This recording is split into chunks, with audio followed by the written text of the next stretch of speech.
Olá a todos, sejam muito bem-vindos ao programa Diálogos ESG FIP. Eu sou Lívio Giosa, coordenador deste projeto especial, Diálogos ESG, e em nome da FIP, que é a Fundação Instituto de Pesquisas Econômicas, vou moderar este encontro. Estamos no 64º episódio do podcast, que tem como tema as entidades e as empresas valorizando as práticas sustentáveis. Este espaço de diálogo e debates tem o objetivo de trazer a vocês que nos acompanham o estado da arte da temática sustentabilidade e a aplicação dos fatores ESG nas organizações. Lembrando que ESG é uma sigla que representa as palavras em inglês, o E, Environment, S, Social e G, Governance. Mas aqui nós vamos falar em português, é o ambiental, o social e a governança. Este projeto nasceu da importante participação da FIP na discussão do tema, através dos seus técnicos e profissionais, tanto na consultoria pública e privada, quanto na grade de cursos, que apresenta o tema ESG na prática nos módulos básico e avançado.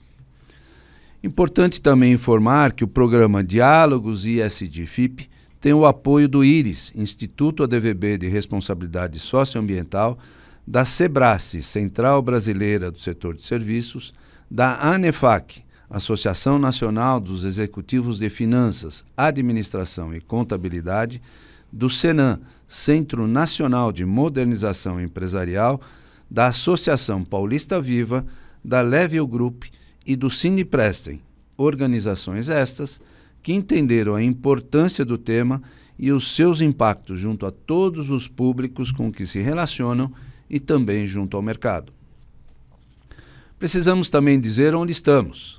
Este é o estúdio do Sindiprestem, o Sindicato das Empresas de Prestação de Serviços a Terceiros, Colocação e Administração de Mão de Obra e de Trabalho Temporário do Estado de São Paulo, que nos apoia neste projeto, local este que realizamos todos os nossos programas.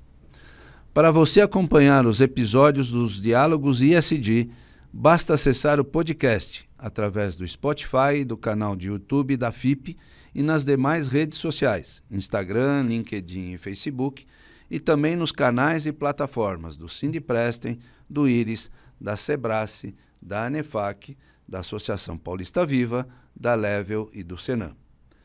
Também, se você que nos acompanha tiver interesse em participar do curso ESG na Prática, nos módulos básico e avançado, ministrado pelos professores Lívio Giosa e Augusto Roque, é só entrar no site da FIP, www.fip.org.br, e conhecer as condições e conteúdo programático deste curso e de todos os demais cursos disponibilizados pela FIP. Para darmos início ao programa de hoje, quero apresentar os nossos convidados. A Luana Ozemela, vice-presidente de Impacto e Sustentabilidade do iFood. Muito obrigado, Luana, por você estar aqui presente conosco. E o Arnaldo Basile, que foi presidente executivo da Abrava, que é a Associação Brasileira de Refrigeração, Ar-Condicionado, Ventilação e Aquecimento, e atualmente é consultor estratégico da entidade. Sejam muito bem-vindos, é uma honra tê-los aqui conosco. E eu vou só fazer um breve esquenta aqui para a gente introduzir as questões, para a gente fazer o nosso diálogo, né? E observar um pouco o que está acontecendo no Brasil e no mundo, né? Eu me lembrei que em 2005 a Folha de São Paulo me pediu para escrever o primeiro artigo sobre sustentabilidade naquele jornal. E o impacto do artigo foi incrível, mas a maioria das pessoas, segundo o editor-chefe que nos chamava, após a edição do artigo, era dizer assim: Lívio, o pessoal gostou muito, teve um super impacto, recebeu um monte de carta, era carta ainda, né, em 2005. Só que pouco se conhece sobre o tema, pouco se fala, nós precisamos avançar mais nessa discussão. E a gente sentia o quanto ainda ficava difícil do entendimento da terminologia até sustentabilidade e o quanto as organizações como um todo, quanto o poder público poderiam contribuir. Hoje está mais do que percebido a temática. E não é só sobre o tema. sobre a palavra sustentabilidade, mas é sim sobre as evidências climáticas, mais do que visíveis e percebidas por todos. Por onde a gente vai, os efeitos climáticos, os eventos extremos climáticos chamam a atenção da sociedade. Semana passada, o trágico desastre no Texas. Aquilo foi uma percepção clara de que o evento climático, até então previsto com uma certa antecedência, hoje você não consegue nem prever mais, porque é tão rápido e tão contundente, tão impactante que traz essa situação muito complexa que a sociedade está vivendo.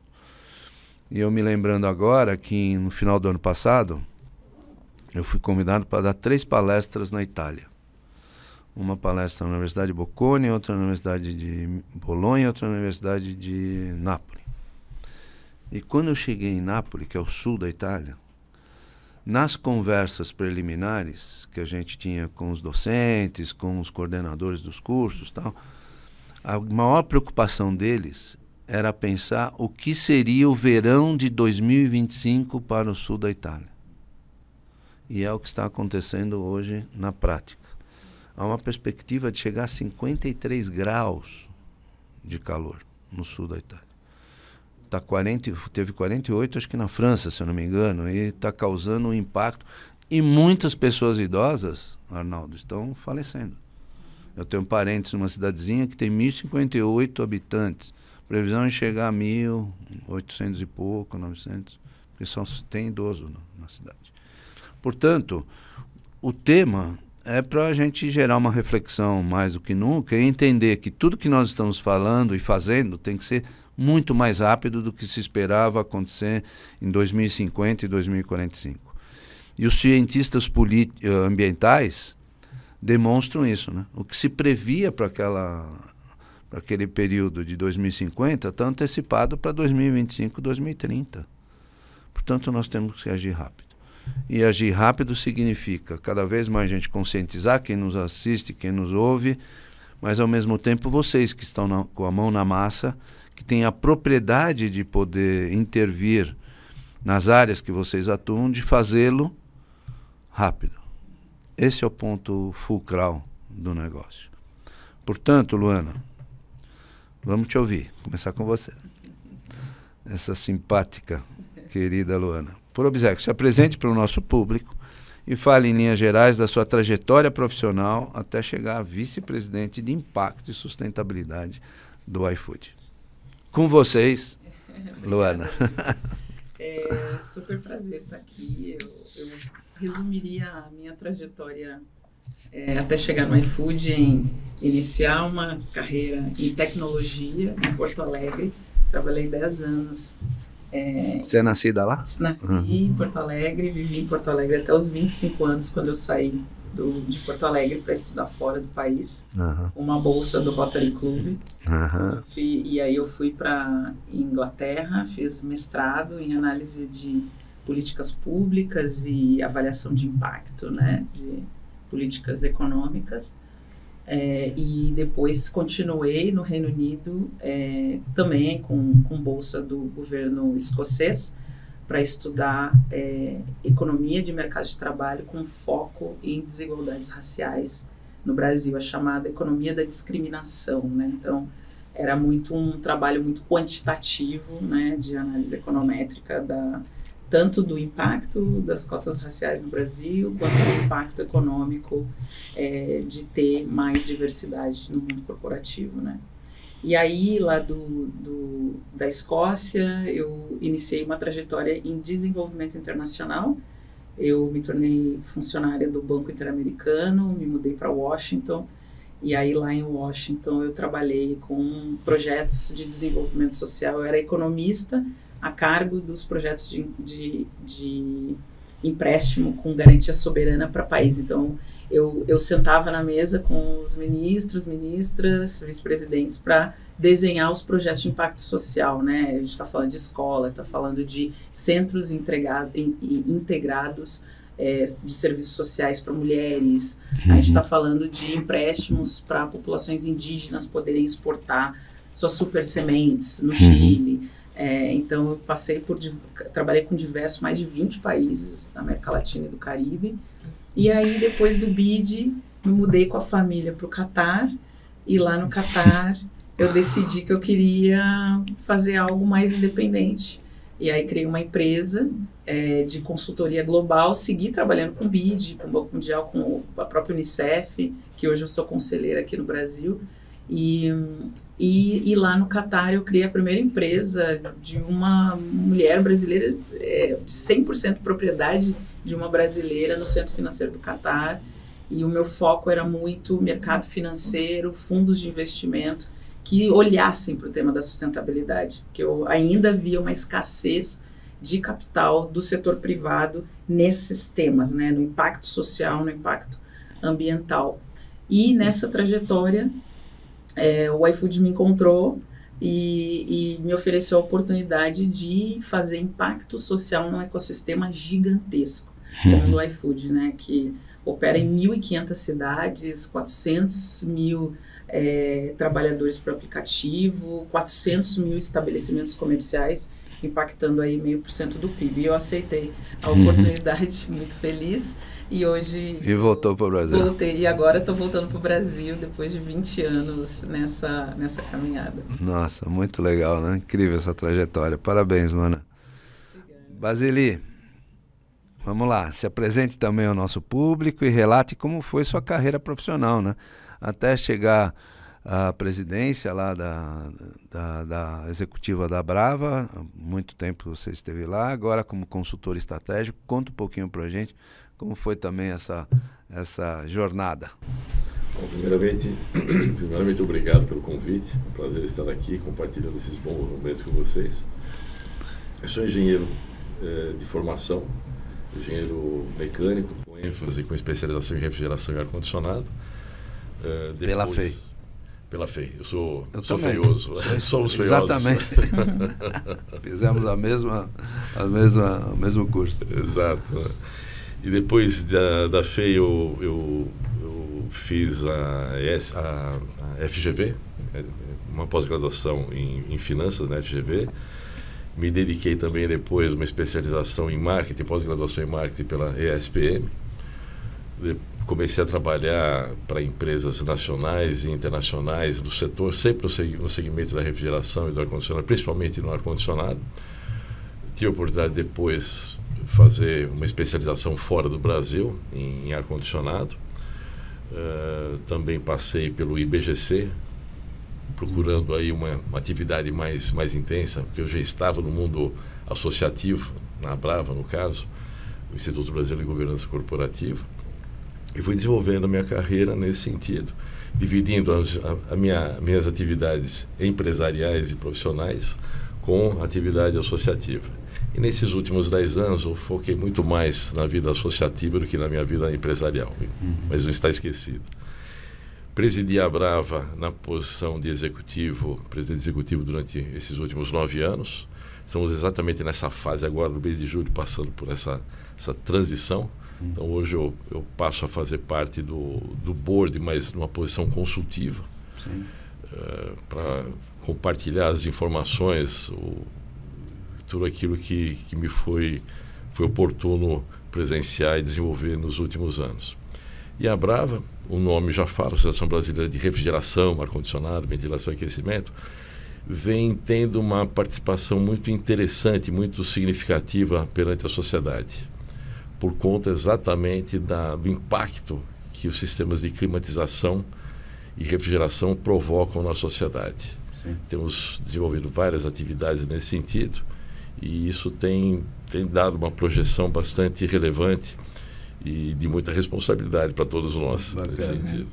Depois você vai falar mais sobre esse ponto. Luana, passar a bola para você. Boa. A aplicação das dimensões ESG já é uma realidade intrínseca no contexto organizacional da iFood? Conta para a gente um pouquinho. 100%, Lívio. A tua introdução foi muito emblemática, né, de falar da realidade que a gente vive hoje no mundo.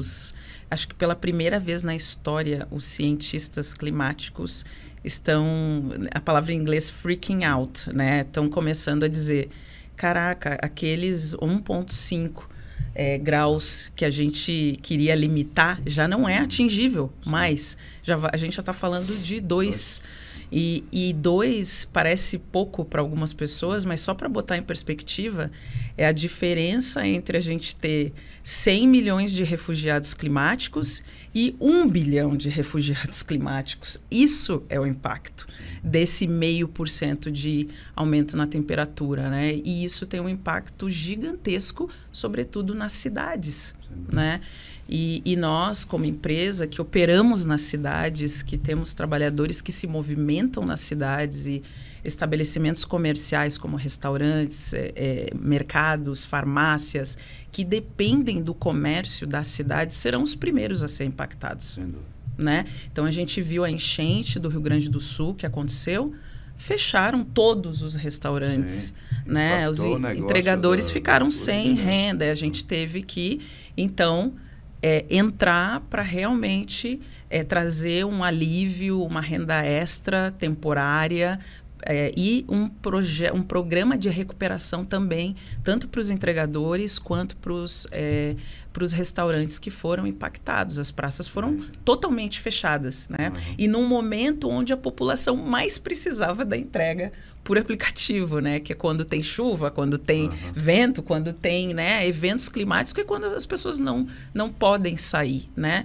Então, nesse sentido, tem impacto direto na nossa operação e para nós é um tema que está totalmente integrado na estratégia da empresa, né? Então, quando a gente fala de sustentabilidade, a gente não fala de algo legal para fazer, para ajudar as pessoas. Não é isso. Tem impacto direto no modelo de negócio, porque a gente tem um modelo de negócio de geração de renda para pessoas que serão impactadas pelas ações climáticas, né? Quando a gente olha para os trabalhadores por aplicativo, eles já estão sentindo, né, o impacto climático. Então, a gente tem, quando a gente olha a nossa agenda de sustentabilidade, que não é uma agenda, né, ela se tornou uma vice-presidência, né, que responde diretamente para o CEO e que participa de absolutamente todas as decisões estratégicas. Então, e a hora que o iFood coloca a denominação do seu cargo, vice-presidente de impacto, pronto. Exato. Você já colocou na veia a forma estratégica de conduzir o problema. Exato. E que impacto, né? Eu acho que é importante explicar que impacto é esse que a gente quer ter, né? E é importante dizer que toda a priorização do que a gente faz, dos investimentos que a gente faz em sustentabilidade, eles são guiados por uma análise séria e a definição da nossa matriz de materialidades, né? Por isso que está tão conectado o tema de cidades, o tema de condições de trabalho, o tema de modais limpos, né? O tema de plásticos. Então, tudo isso são... esses que eu falei são os principais temas que a gente considera como temas fundacionais, né? Temas que a gente precisa estar olhando o tempo todo, inclusive o tema de diversidade, equidade e inclusão. São temas que, para nós, a gente olha o tempo todo. E aí a gente também trabalha na perspectiva de inovação, porque vão surgir, ao longo do crescimento da empresa, vão surgir novos negócios, vão surgir novos modelos de negócio, né? E a gente precisa estar sempre se atualizando e revisando. Ok, estamos escalando fintech, por exemplo, então precisamos olhar qual que, né, será talvez a materialidade que esse produto, esse modelo de negócio vai trazer. Então, a responsabilidade dessa vice-presidência é estar em constante acompanhamento da evolução do crescimento da empresa, antecipando esses impactos, essas externalidades que o crescimento de qualquer empresa traz e mitigando essas externalidades e, ao mesmo tempo, olhando para as oportunidades de multiplicar o impacto, que são como, por exemplo, olhar para qual que é o nosso propósito, né? E a gente, nesse sentido, a gente não só... a gente sempre explica como se fosse uma pirâmide. Eu explico para as pessoas, imagina o tema de sustentabilidade como uma pirâmide. Na base da pirâmide está mitigar todo tipo de impacto negativo que a empresa pode ter, né? E identificar isso e mitigar. No segundo é fazer mais que isso, né? Não só mitigar, fazer o bem, ir além. A gente definiu o tema de educação, e depois eu posso explicar mais por quê, como o propósito, como causa de ir além.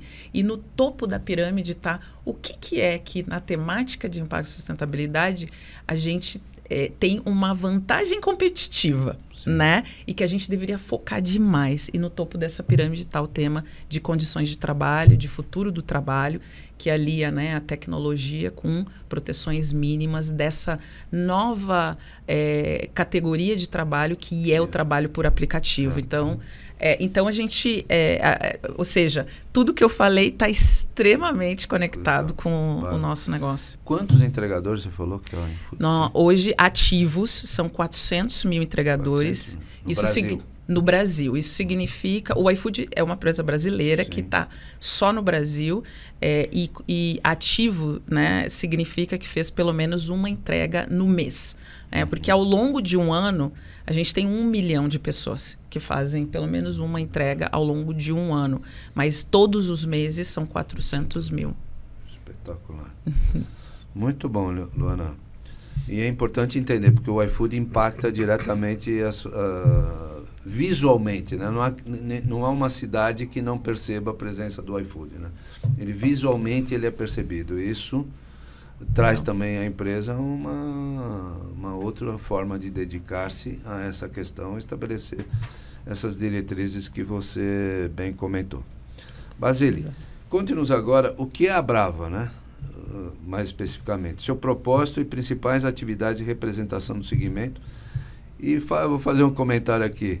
O ar-condicionado ainda é um vilão ambiental? Tenho a tentação de começar a falar pelo final. Pode falar. Calma. A Brava ela foi fundada há quase 63 anos atrás, aqui na região central de São Paulo, onde os comerciantes começaram a perceber a necessidade de ter uma interação entre aquilo que era importado, porque praticamente era tudo importado. Existiam poucos prestadores de serviço, poucas empresas de manufatura aqui no Brasil, mas o comércio começou a se mobilizar no sentido de começar a ordenar aquelas movimentações do setor da refrigeração, principalmente, até porque o ar-condicionado era muito tênue. O ar-condicionado no Brasil ele teve um impulso muito forte com a criação de Brasília. Na década de 50, Brasília foi idealizada, construída, inaugurada em 1960. Então, os sistemas de climatização em Brasília serviram como referencial assim que impulsionou muito forte o segmento do ar-condicionado. A gente tem que falar em climatização. O ar-condicionado é um detalhe da climatização. Mas vamos lá. Então, a Brava ela tem toda a cadeia de valor do setor da refrigeração e do ar-condicionado, ou seja, desde os fabricantes até as empresas de projeto de instalações, as empresas que fazem as instalações, as empresas que fazem manutenção. Então, são segmentos dentro do setor. Então, quando eu falo toda a cadeia de valor, nós estamos incluindo todas essas categorias de empresas profissionais. É uma associação de empresas, não é uma associação de profissionais. Estamos presentes no Brasil inteiro, temos 3 regionais espalhadas em Minas e Nordeste. Temos uma representatividade bastante significativa no setor brasileiro, de uma maneira geral, e internacional também. Eu digo que o ar-condicionado ele está presente, e a refrigeração também, ambos estão presentes nos 24 mais importantes segmentos da economia brasileira. Tudo que você faz hoje, em qualquer ambiente, você está interagindo com algum sistema, algum equipamento que tem ar-condicionado. Nós estamos aqui confortavelmente instalados nesse estúdio porque nós temos ar-condicionado propiciando um conforto adequado, mantendo silêncio, uma condição boa de trabalho.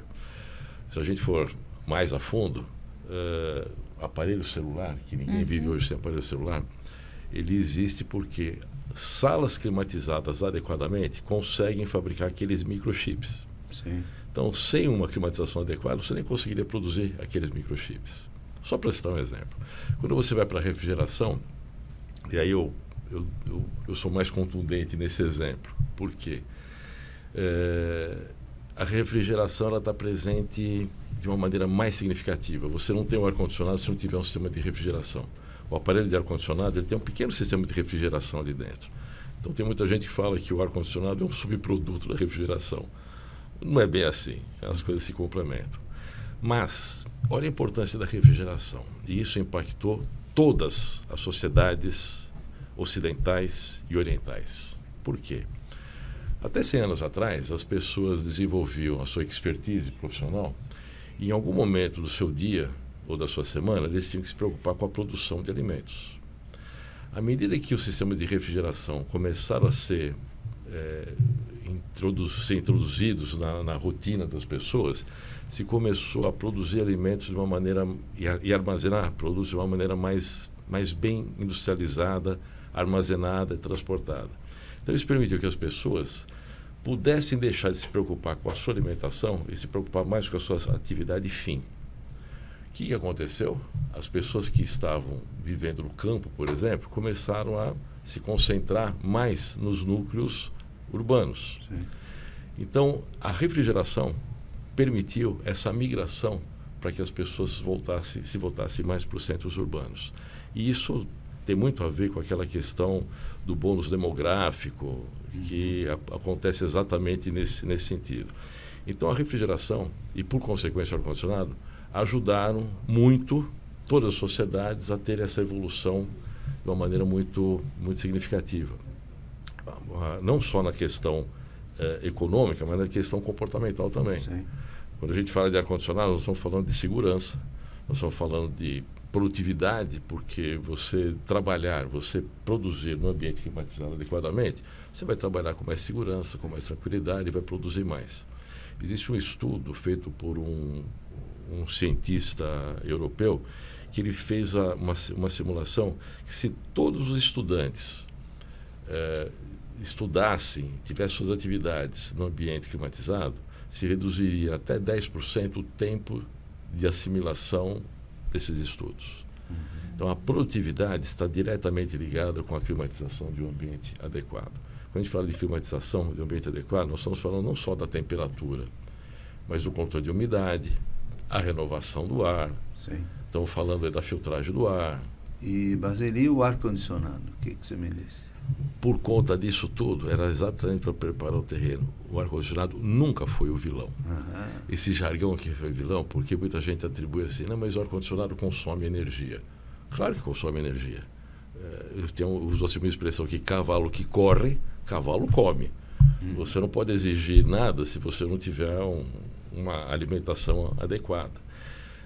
Esse conceito de que ar-condicionado era o vilão já caiu por terra. Sim. Os equipamentos de ar-condicionado hoje consomem 30%, 50% a menos de energia do que se consumia há 30, 40 anos atrás.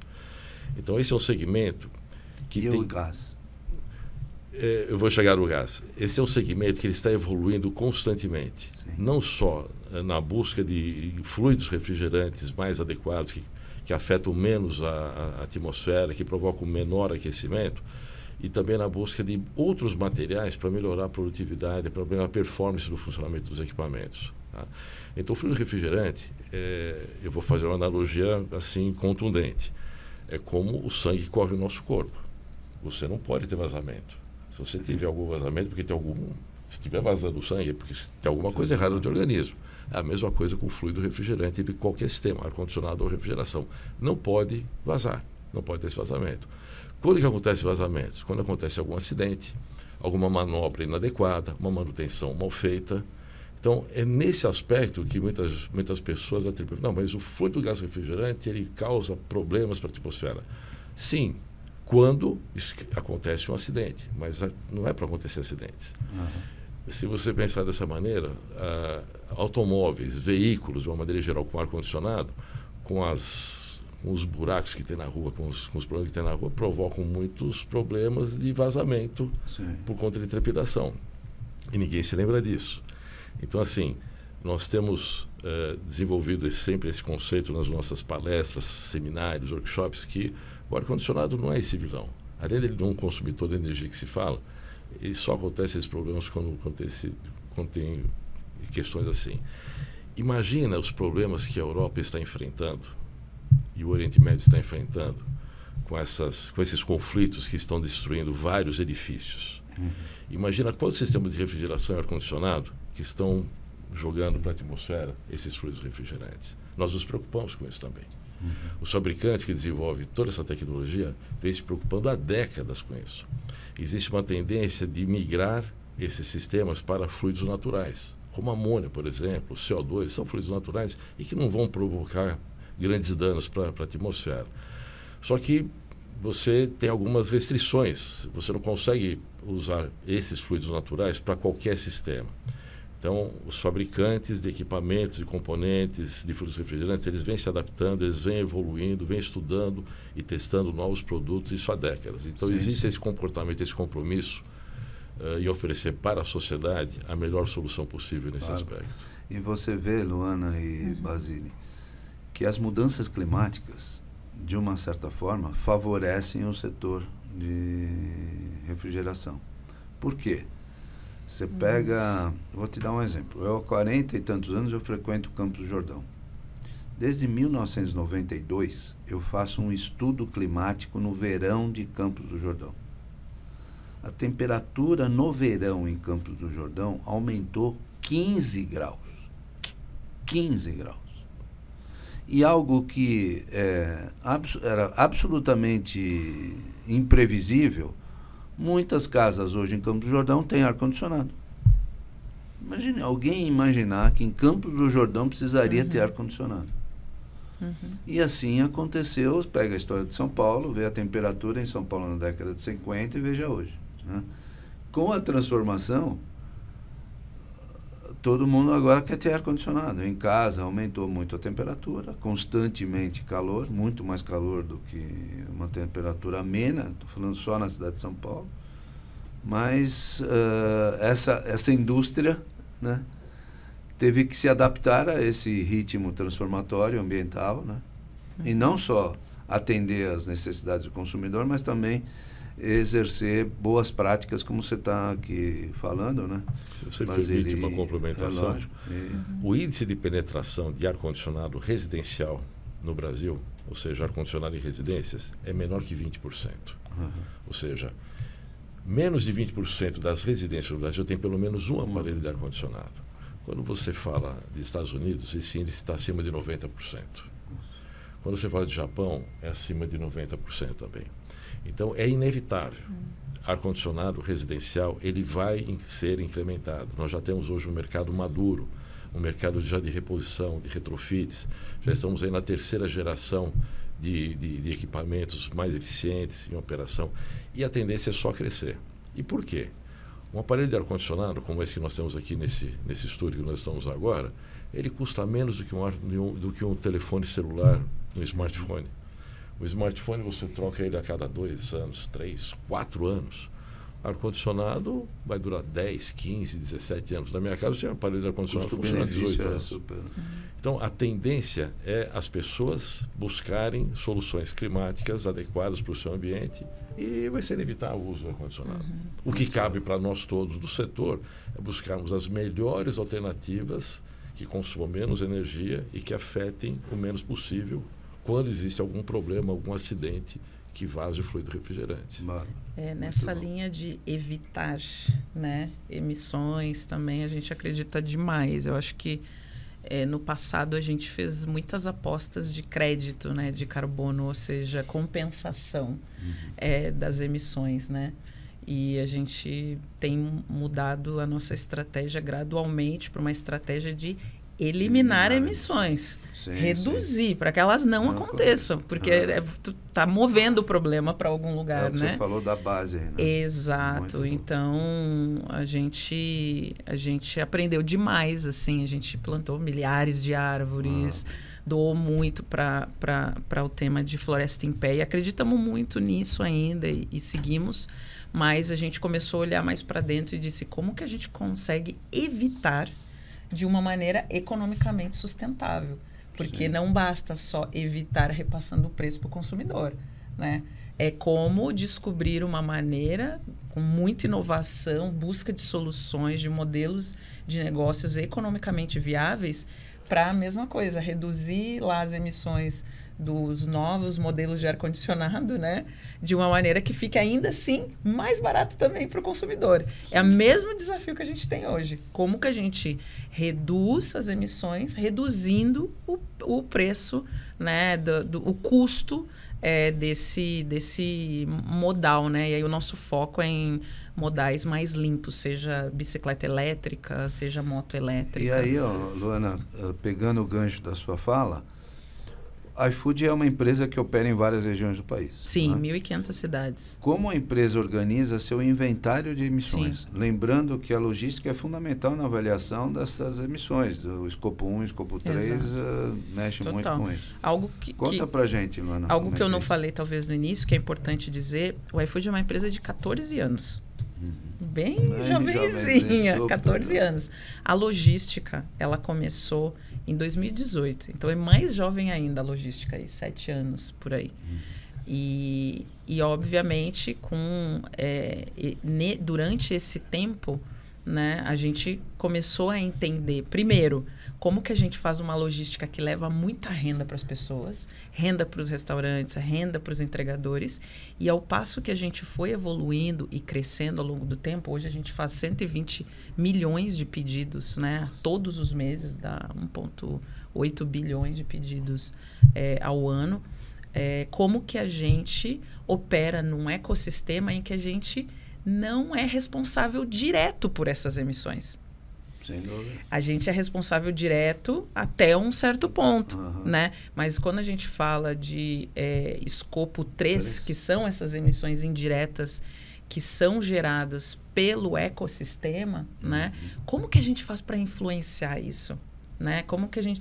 Então, no caso da logística em si, hoje, desse 1,8 bilhões de entregas, 60% disso é realizada pelos próprios restaurantes. Então, como influenciar os restaurantes para que a logística deles seja mais sustentável? Acho que esse é um aspecto. E o que a gente está trabalhando hoje, que é o nosso foco, é como que a logística que nós realizamos é limpa, né? Que é o que a gente chama a logística 1P, né? Essa logística 1P, que é o 40% das nossas entregas, grande parte dela é feita, são rotas curtas, rotas de menos de 4 quilômetros. E ao passar do tempo, a gente foi desenvolvendo algoritmos cada vez mais otimizem o tamanho dessas rotas, né? E que otimize o envio de pedidos, etc., para que a gente consiga até mesmo reduzir emissões e tornar a logística mais eficiente por via do algoritmo. Mas mesmo assim, como que a gente faz com que essas rotas que são mais curtas, cada vez mais usem modais que são menos poluentes, né?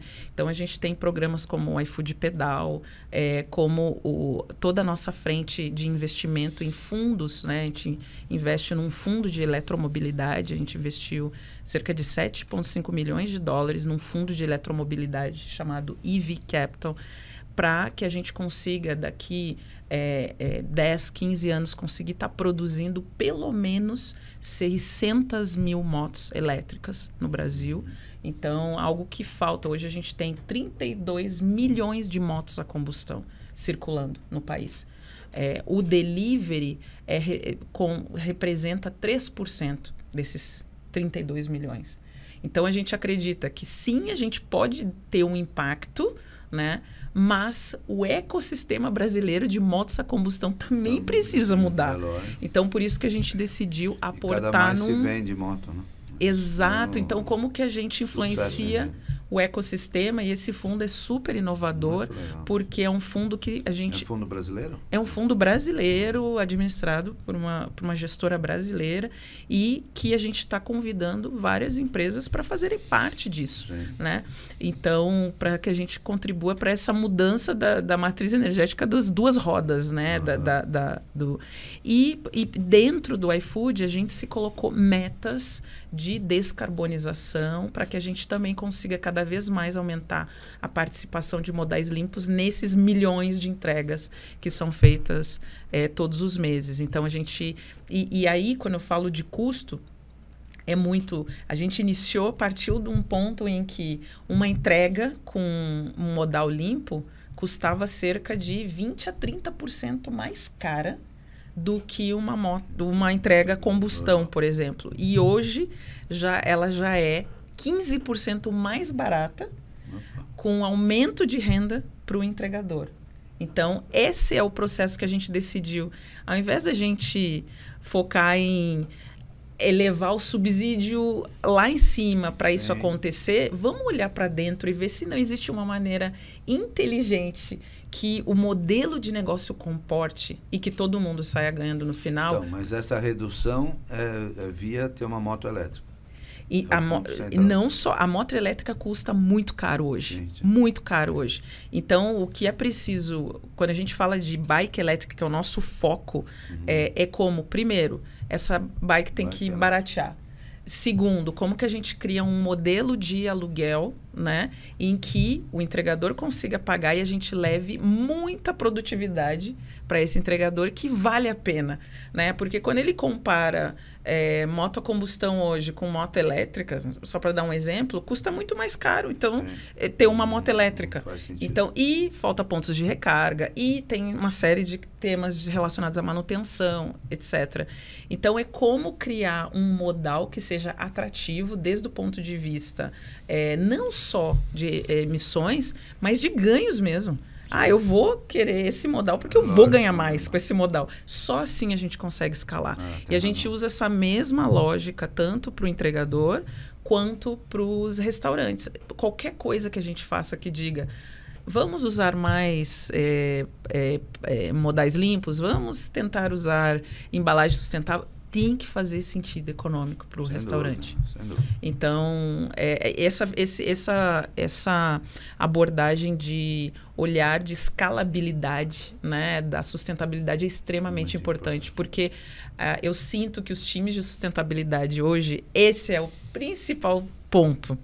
É como que os times de sustentabilidade entram dentro do modelo de negócio, com os times de negócio, de tal maneira que eles consigam trazer soluções, desenhar soluções com os times de operação, para que essas soluções consigam ser absorvidas dentro do modelo de negócio e não se tornem algo apartado, como um subsídio. Ver sustentabilidade como subsídio não vai nos levar a lugar nenhum. O que eu sempre digo dentro do iFood, a gente precisa de sustentabilidade para continuar crescendo e a gente só cresce se a gente investir em sustentabilidade. Então, assim, é uma dependência mútua hoje em dia. Então, mais os times de sustentabilidade precisam aprender essa linguagem, não podem mais se verem como, né, uma área, né, separada do negócio. Tem que se ver como algo que define o futuro do negócio. Muito bom, muito legal. Basile, a pauta sustentabilidade é estratégica e a aplicação dos fatores ESG também nas organizações é perceptível, né? Como a Brava, que representa entidades, né, representa empresas, enxerga esta temática enquanto entidade em si e em relação aos seus associados? Esse é um tema que ele está construído na relação entidade com os associados? Como é que você vê isso? Sim. Está presente nas nossas rotinas, na nossa estrutura já há muitas décadas. A nossa associação está dividida em 14 departamentos e 6 comitês. Os departamentos atuam verticalmente em função daqueles segmentos, aqueles subsegmentos que eu mencionei antes, onde as empresas discutem as questões estratégicas de mercado, as questões fiscais, as questões legais, e os comitês eles trabalham de maneira transversal, e inclusive aberto para profissionais que representam empresas mesmo que não sejam associadas da Brava. Um desses departamentos é o departamento de meio ambiente. E nesse departamento de meio ambiente a gente vem focando exatamente as questões climáticas, o quanto que o nosso setor pode contribuir, quanto que o nosso setor é pujante nesse aspecto, e a gente vem, ao longo do tempo, ministrando palestras, seminários, a gente vem incentivando até... nós temos uma interação muito forte com o PNUD, com o Ministério do Meio Ambiente. Temos dado uma ajuda bastante significativa na identificação dos sistemas antigos que ainda operam com aqueles fluidos refrigerantes que já deveriam ter sido substituídos. nós temos por cultura brasileira estendermos a vida útil dos nossos equipamentos, dos nossos usos. Por questões econômicas, por cultura, e isso empurra para frente a solução de diversos problemas. E a gente não presta atenção, a gente não dá muita atenção, de uma maneira geral, para as questões relacionadas com produtividade. Gostei muito da sua colocação. Um dos fatores primordiais que a sociedade brasileira precisa enfocar é produtividade, sem dúvida nenhuma. Então, nesse aspecto, dentro da Brava, a gente vem sempre focando nesse sentido e a gente provoca, através dessas atuações que a gente ministra, a gente convida profissionais para participarem dessas ações e nós temos aí elaborado uma agenda bastante significativa nesse sentido. Nós vamos estar presentes na COP30, nós temos uma interação com as autoridades através do PNUD e Ministério do Meio Ambiente nesse sentido, para facilitar esse entendimento. Esse entendimento é um entendimento que a sociedade precisa perceber. Tudo que nós estamos conversando agora são percepções que a gente vive ou por noticiário ou por vivenciar situações extremas de clima, mas essa percepção ela é cada vez mais latente na sociedade. Nós precisamos mostrar para a sociedade que essa percepção que está sendo vivida, ela tem soluções. E as soluções, elas começam pela produtividade dessas atividades. Um grande desafio que nós temos no nosso setor não é referente a tecnologias. As tecnologias elas vêm sendo desenvolvidas ao longo do tempo, como eu já comentei antes. Mas o maior desafio nosso são os prestadores de serviço. Como encontrar soluções mais adequadas para cada situação e que eles estejam preparados, que os profissionais estejam preparados para exercitar essas atividades e sejam influenciadores. Sim. Então, quando a gente busca, por exemplo, vou comprar um ar-condicionado, vou pela internet, vou ver o que acontece, quem tem o melhor preço, melhor qualidade, melhores referências, né? Mas, mas quem é que vai fazer a instalação? Nós estamos exatamente nesse ponto agora. Formar e reciclar os profissionais que precisam ter essa capacitação adequada. Bacana. E, naturalmente, eu estou falando do prestador de serviço nessa ponta. Mas as empresas que fabricam os componentes, os acessórios, os ferramentais, eles já têm dado essa ênfase para os seus colaboradores e para a sua cadeia produtiva também. Então, isso vem sendo disseminado do ponto da comercialização, da apresentação da solução para frente e para trás também. Então, a cadeia produtiva ela cabia para trás buscando essas alternativas. Até porque a sociedade já vem percebendo essa necessidade e vem prestigiando essas empresas que fazem essas movimentações. Bacana. E a gente dá visibilidade exatamente para buscar esses bons exemplos, para servir como referência, como estímulo para as outras empresas do setor. Boa. E é através dessa maneira que a gente consegue levar para os outros setores parceiros nossos, os setores que têm algum tipo de interação, algum mínimo de interação com o nosso setor, a mostrar que o ar-condicionado não é vilão, Sim. que nós temos as soluções, que nós temos soluções para compartilhar. E às vezes a gente vai em busca de informação e a gente encontra inspiração. E a gente busca não só dar o exemplo e dar as orientações, mas servir como estímulo, como uma entidade inspiradora para outras entidades seguirem esse exemplo que a gente vem fazendo também. Nós estamos falando muito sobre fluidos refrigerantes. Tem um outro departamento da Brava, que é o departamento de tratamento de águas. Águas no ar-condicionado? Sim. Os grandes sistemas de ar-condicionado dos aeroportos, Sim. grandes hospitais, grandes lajes corporativas utilizam água para fazer a refrigeração do sistema. Quem é que cuida dessas águas? Da onde vem essa água? Como é que essa água é tratada? Essa água é desperdiçada? Então nós temos um departamento e um comitê que trata exatamente desse aspecto. Bacana. E a gente já levou isso até para fora do Brasil. Nós somos membros de um conselho internacional que congrega as 11 maiores associações do mundo. Nós somos uma dessas 11. Não estamos na rabeira, nós somos do primeiro quartil, né? E nós já levamos para eles esse nosso exemplo, que nós já estamos aqui no Brasil, desde antes da pandemia, já vai para 7 anos, nós estamos dando atenção para onde e como tratar as águas que são utilizadas nos sistemas de ar-condicionado. Muito legal, bacana. Luana, no contexto da dimensão ESG, o que já está aplicado no iFood e o que se destaca como vantagem competitiva na sua matriz de materialidade? Você comentou um pouco sobre isso, mas acho que agora podemos aprofundar um pouco. Lívio, acho que é importante dizer, e eu vou conectar muito com o tema de educação que o Arnaldo mencionou, que eu acho que esse é o nosso, o meu ponto principal aqui. A gente vive um momento único na história da humanidade, que é a combinação da gente estar vivendo uma transição climática junto com uma transição tecnológica.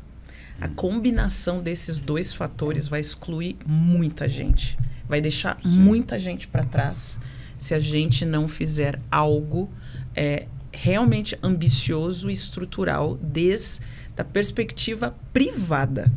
Tá? A gente sempre olha para essa questão da formação, da educação, atribui isso como uma responsabilidade pública, e a iniciativa privada, eu acredito que pela primeira vez na história está colocando isso como causa. Educação precisa ser priorizada, tanto do ponto de vista como que esses agentes que vão ser, essas pessoas que vão ser impactadas por ambas transições, vão conseguir sair, né, de lá, do outro lado, melhor do que estavam antes. Então, a gente acredita demais na educação como causa, a gente elegeu isso em 2020 como causa dentro do iFood. Hoje existem cerca de 40 milhões de adultos sem o diploma do ensino médio no Brasil. 9 milhões de jovens entre 18 e 24 anos não estudam, não trabalham e abandonaram a escola, não têm o ensino médio. Então a gente olha para isso e diz, como que o Brasil vai atravessar atravessar esse movimento climático que precisa de skills, precisa de habilidades novas e tecnológicas, que também precisa de habilidades novas com o advento da IA, que está acelerando demais tudo, né? A gente precisa investir em educação, a gente precisa olhar para a educação. E o iFood elegeu educação, a gente tem 2 programas muito robustos, muito grandes. Um deles é o meu diploma do ensino médio, que atualmente a gente tem 25 mil pessoas estudando hoje. Se a gente pegar hoje mesmo, tem 25 mil entregadores, pessoas que trabalham em restaurante que estão se preparando para a prova do Enseja, bolsistas nossos. Já formamos 11 mil pessoas no diploma de ensino médio. Hoje, se a gente olha de todas as pessoas que vão fazer a prova do Enseja, que é o programa de certificação do diploma de ensino médio do MEC, 3% são pessoas do iFood, que o iFood mandou fazer lá para fazer a prova, estimulou, deu os incentivos, preparou, pagou para estudar, né? Então, isso é extremamente importante, a gente se orgulha demais e quer fazer mais. A gente tem sonhos muito mais ambiciosos, né, para o meu diploma de ensino médio. E o outro programa é o Decola, que é uma plataforma online que disponibiliza uma centena de cursos que preparam tanto para você ser um melhor profissional de entrega, aí cursos desde segurança, desde cursos, se for parado numa blitz, como reagir, né? Até cursos de segurança viária, de como ganhar mais na plataforma, de como entender as regras, né? E cursos também que são para os próprios restaurantes, né? A gente vai ter dia 5 e 6 de agosto o iFood Move, que é o maior evento para restaurantes da América Latina, e uma dos estandes mais assim, que enchem demais é o stand de educação, que é o iFood Academy, que todos os restaurantes fazem fila para poder assistir as palestras, os conteúdos educacionais que o iFood produz. Então, assim, educação, a gente acredita demais. Existe uma demanda reprimida que precisa muito, e a gente tem a plataforma tecnológica, os ativos tecnológicos para levar isso em escala. E a gente busca cada vez mais parcerias, né? com o terceiro setor, com outras empresas privadas, autarquias, para a gente poder levar para quem precisa educação. Muito legal, viu? Parabéns. E você tem o público na mão, né? Então, estabelece-se uma relação direta. Mas não é algo tão simples quando as pessoas... nem todo mundo está pronto para dizer, quero estudar, né? Sim. Então, assim, a gente precisa levar muita excelência pedagógica, ter os parceiros corretos, levar os incentivos, gamificar cada vez mais a jornada, né? Até mesmo combinar com incentivos financeiros e poder estimular de maneira que educação seja vista como mais uma oportunidade de aumentar a renda da família, né? Seja mais uma oportunidade de ampliar horizontes, né? De combinar o que a gente diz, a renda do hoje com os sonhos, né? Com alimentar um futuro melhor, né? E esse é o nosso mote, né? Alimentar o futuro do mundo, porque a gente acredita que vencer a pobreza, vencer a fome, vencer as desigualdades passa por a gente realmente investir de maneira séria e sustentada em educação. Muito bom, muito legal. Basile, como você vê a aplicação das dimensões ESG nas empresas do segmento? Agora baixando, né, indo da entidade para as empresas. Sejam elas grandes, médias ou pequenas. Você já tem essa percepção de que eles adotam princípios voltados para essas questões de ESG? Sim, definitivamente sim, e cada vez mais. Eu vou fazer 2 citações. A primeira delas é o Comitê de Mulheres Labrava. Nós criamos o Comitê das Mulheres Labrava em 2018, com o objetivo de dar visibilidade para um setor que sempre foi muito masculinizado. Não só no Brasil, mas sempre. Até por conta do aspecto da construção, da aplicação. Nas nossas turmas da FEI, do nosso curso, não tinha nenhuma mulher. Eu me lembro que da minha turma... 2020. Da minha turma, tinham 2 engenheiras mecânicas e só. Mas no universo de 700, uma coisa assim absurda. O meu filho, que concluiu o curso de engenharia civil há 6 anos atrás, a metade da classe já era de mulheres. Sabe? Então mudou de uma maneira muito significativa esse enfoque. Então essa movimentação, essa valorização da mulher no mercado de trabalho, ele vem acontecendo de uma maneira muito intensa, e nós percebemos isso no momento que o mercado precisava. Em 2018 a gente estava começando a sair daquele fundo do poço, né? Começou em 2014, 2015, e em 2018 já estava vendo uma recuperação. E nesse momento a presença das mulheres começou assim a ter um efeito significativo. Modéstia à parte, eu fui um dos impulsionadores da associação, né? Por conta disso, fui atrás de algumas mulheres que atuavam no setor, se elas topavam fazer alguma movimentação, e elas me perguntavam: o que não fazer? Eu falei: não tenho a menor ideia. Vocês é que vão me dar inspiração, ou melhor, vão dar inspiração para a associação daquilo que é para ser feito. Como é que o nosso setor, o que está acontecendo? Então, a gente vem vindo de uma evolução bastante significativa, bastante produtiva, com muita relevância. Nós temos hoje 4 mulheres na direção da associação.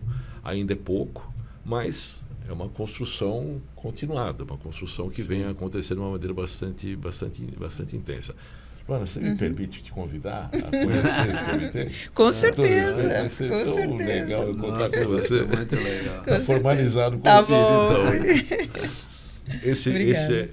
Esse é uma das referências. A outra referência, que eu particularmente venho dando muita importância, isso vem desde a minha vida de executivo, nas empresas que eu dirigi, treinar e capacitar pessoas faz parte do nosso negócio. Sempre foi assim. Não dá para ser diferente. Eu vivi uma situação muito interessante há 3 anos atrás. Um amigo que era presidente de uma associação portuguesa de ar-condicionado me ligou pedindo referências, porque ele de Lisboa, o escritório dele tinha fechado um contrato que precisava de 4 especialistas projetistas para trabalhar em Oslo, na Noruega.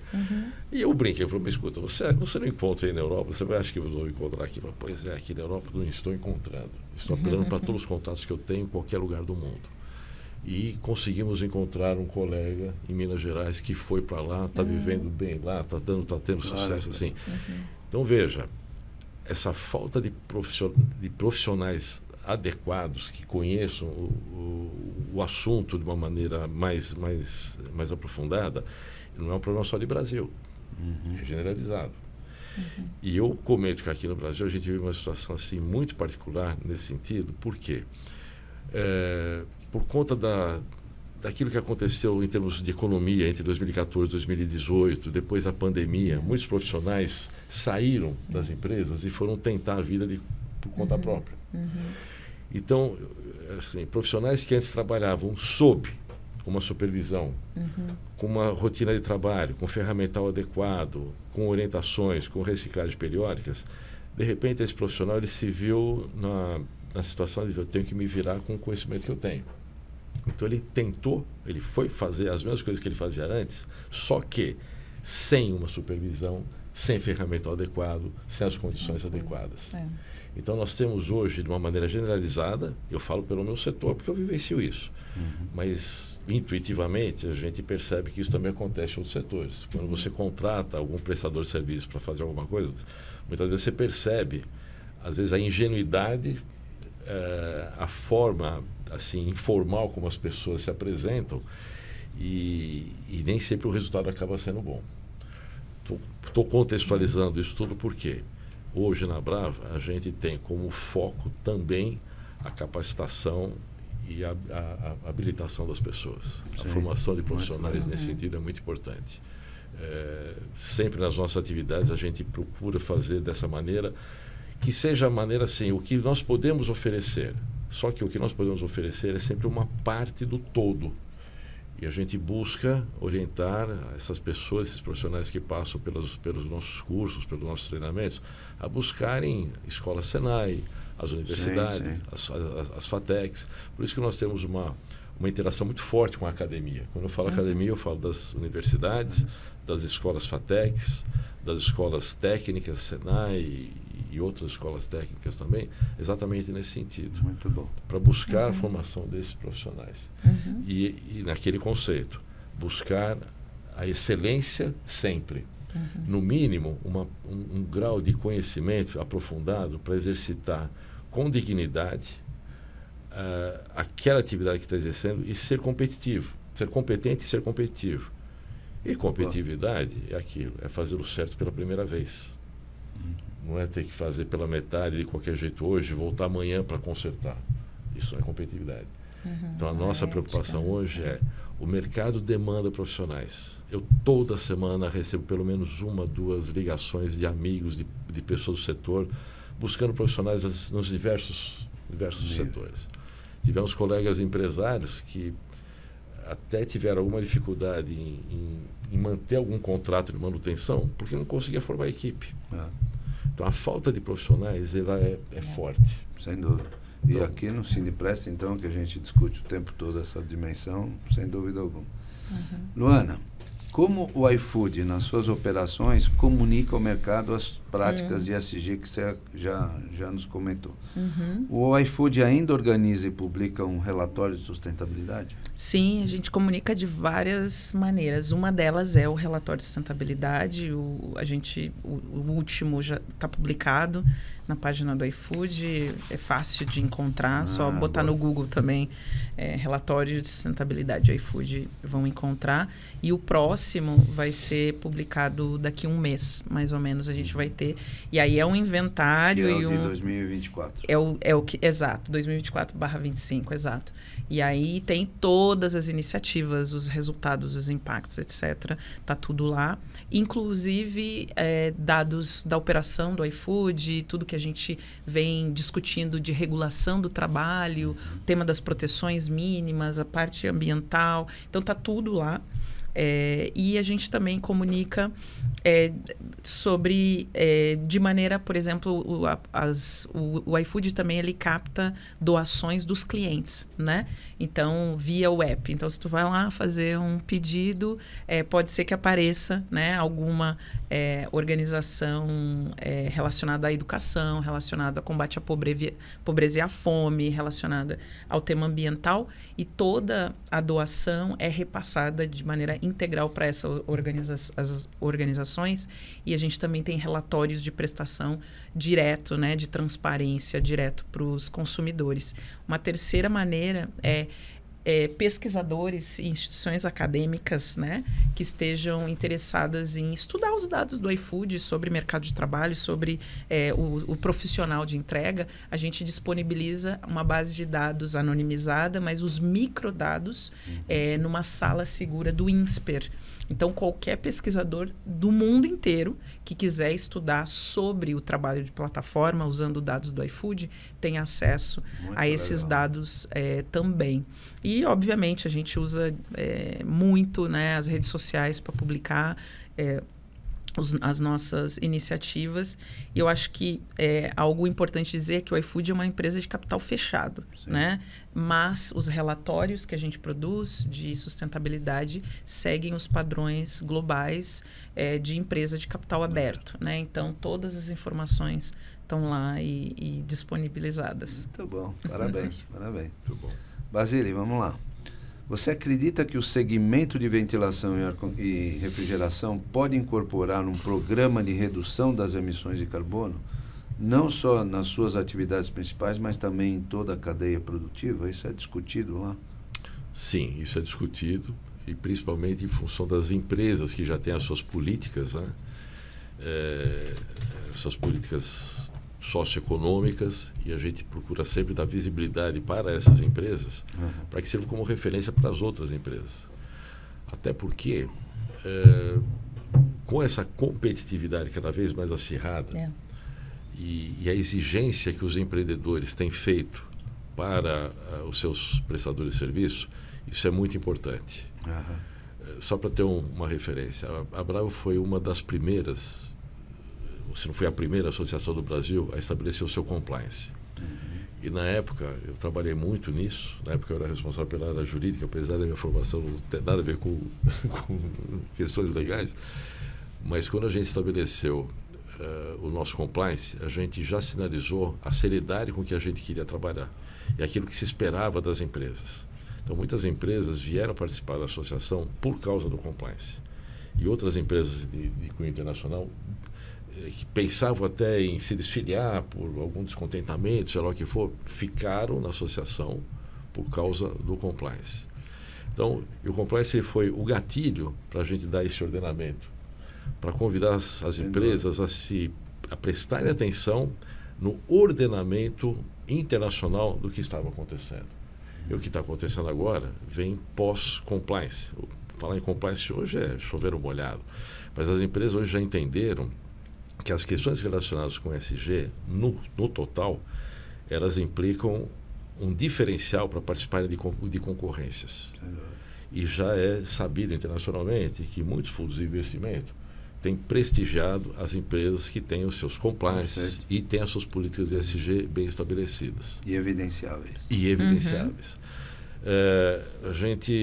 A Brava, antes da pandemia, ela começou nós criamos um grupo de trabalho que era para tratar das questões relacionadas com as NRs, né? As normativas regulamentadoras. E o objetivo era criar um núcleo de geradores de informações consultivo. Então, os associados que tinham alguma dúvida de como se preparar para se adequar às 33, às 35 NRs, como é que tem que se preparar? Então, nós criamos um núcleo de estudo dentro da associação exatamente para atender os associados. Depois que as NRs entraram em vigor, regulamentar, nós transformamos esse grupo nesse grupo que hoje está focado nas questões de ESG. Então, por mais não é um grupo de estudiosos plenos, né? Não tem o cabedal de informações como você tem apresentado aqui, Luana. Estou maravilhado com as suas interpretações, com as suas colocações. mas a gente procura orientar na medida do possível os associados na busca e na orientação desse sentido. Muito bom. Então, respondendo objetivamente a sua pergunta, a Brava faz essa movimentação, sim, estimulando e gerando as informações necessárias para que as empresas associadas façam a sua trilha preparatória para se adequar às questões de ESG. Muito bom. Excelente, gente. Você vê que a gente vai batendo papo daqui e de lá e a gente já está no final do nosso episódio. E agora eu queria dar um minutinho para cada um de vocês darem o seu recado final. Vou começar pela Luana Ozemela. Por favor, Luana. Tá bom. Acho que o que eu quero talvez enfatizar é que o iFood, como uma empresa brasileira, jovem, e que está fazendo tanta coisa em termos não só de geração de renda, mas também ações que demonstram um compromisso sério, né? Um entendimento muito claro das suas externalidades e um compromisso sério com relação a endereçar essas externalidades e ir além delas. Eu acho que é importante enfatizar isso, dizer que nós, como brasileiros, deveríamos ter muito orgulho, né? A gente, às vezes, é envolvido, né, por algumas discussões que fazem a gente perder de vista o fato de que hoje existe uma empresa de tecnologia que é reconhecida pelo Fórum Econômico Mundial, que é reconhecida pelo MIT como na redução até de criminalidade nas cidades, geração de renda, impacto, e muitas vezes a gente se pega, né, nas expectativas, né, de que uma empresa de tecnologia vai endereçar as questões que até vão além, né, da responsabilidade direta e que impactam uma cadeia inteira. E mesmo assim, a gente se coloca naquele lugar de dizer, caraca, se a gente pode influenciar, dar o que a gente chama um nudge, né? Uma cutucadinha no restaurante ou no consumidor para ter relações mais respeituosas, ou no entregador também para fazer uma direção mais segura, mais sustentável. Se a gente conseguir, talvez, adaptar os nossos modelos de negócio para que todo mundo saia ganhando e a gente consiga reduzir emissões de uma maneira escalável, né? Eu acho que é importante dizer isso, que existe uma empresa hoje no Brasil que não está não só, né, crescendo demais, que a gente cresceu 100 vezes, foi de 0 a 100 em pouquíssimo tempo, mas que também está crescendo um impacto de maneira exponencial. E de uma maneira até meio que invisível, porque apesar de estar lá no relatório, ninguém vai lá para ler o relatório, as 100 páginas do relatório de tudo que a gente faz, né? Que é uma pena. Mas eu acho que é importante enfatizar e dizer, caraca, eu acho que a gente deveria estudar mais o iFood como case de sucesso de uma empresa que está contribuindo com a transformação tecnológica do Brasil, né? E está contribuindo também com a transformação e com a transição climática de uma maneira inclusiva, né? E de uma maneira que realmente consiga aliar propósito com crescimento econômico. Muito bom. Parabéns, viu, Luana? Para você, para a tua equipe. Obrigada, Lívia. Obrigada mesmo. Senhor Arnaldo Basile, suas considerações finais. Primeiro, eu queria parabenizar a Luana. Se eu já era fã do iFood... Obrigada, Arnaldo. Olha, que experiência sensacional que você me propiciou hoje. Muito obrigado. Quando eu contar para os meus filhos, que também são fãs do iFood, a experiência que eu estou vivenciando agora... Quando eles pedirem um pedido, você diz, tem mais por detrás de um pedido. Isso é por causa dos diálogos ESG, né? É verdade. É isso mesmo. Que bom conviver, que bom ter essa experiência assim com um setor que é tão inclusivo. E, de novo, que inspiração que você está dando para a gente. Obrigada. A Brava sempre se considerou representante de um setor, e é representante do setor que é inclusivo, que é democrático, ele é ordenado, tem normas, é tudo feito em base de normas, mas sempre oferece muitas oportunidades para novos entrantes. Até por conta da expansão dos nossos negócios, né? Pela atratividade do ar-condicionado, é natural que muitos profissionais queiram vir para o nosso setor, porque é um setor que oferece oportunidades. E a gente está sempre primando por essa questão que a gente acabou de discutir agora, né? Preparar essas pessoas e reciclar essas pessoas sempre que é necessário. Então nós os consideramos assim parte importante na evolução da nossa sociedade, parte importante no crescimento da economia do Brasil. E sem falsa modéstia, a gente quer continuar sendo assim. E a gente quer continuar, nós queremos continuar tendo essa interação com todos os setores que entendam o como que é importante essa interação, como que é importante nós juntarmos esforços no sentido de você oferecer oportunidades para, socialmente falando, de uma maneira positiva, uma maneira digna de viver. As questões tecnológicas, que a gente está sempre procurando essas inovações, e as questões de governança. As questões de governança, elas vêm assim quase que automaticamente, com as adaptações que vêm acontecendo. E eu gosto de fazer uma citação assim, que ar-condicionado é bom e faz bem, em qualquer circunstância. E junto com a refrigeração, ambos são imprescindíveis. Por quê? Por conta de tudo isso que a gente conversou agora. Muito obrigado por essa oportunidade. Muito bom, muito bom. Vamos agora aos nossos agradecimentos à diretoria da FIP, na pessoa do seu presidente, o professor Carlos Luque, a diretoria do Cineprestem, na pessoa do seu presidente, o Wander Moraes, aos nossos apoiadores, a diretoria do IRIS, da SEBRACE, da ANEFAC, do Senan, aos nossos técnicos, o Beto e o Gustavo, a nossa equipe de apoio, a Ali Monteiro, a Michele Belfiore, e ao time da Level Group, que também nos apoia. Não esqueçam de nos acompanhar no canal do Spotify e do YouTube da FIP, e nos canais do IRIS, da SEBRACE, da ANEFAC, da Level, do Cineprestem, do Senan, e também nas redes sociais de todas estas instituições. Agradeço aqui aos nossos convidados, vocês foram perfeitos, ótimos, um bate-papo muito gostoso. E também a você que acompanhou estes diálogos ISD-FIP. Até o próximo episódio.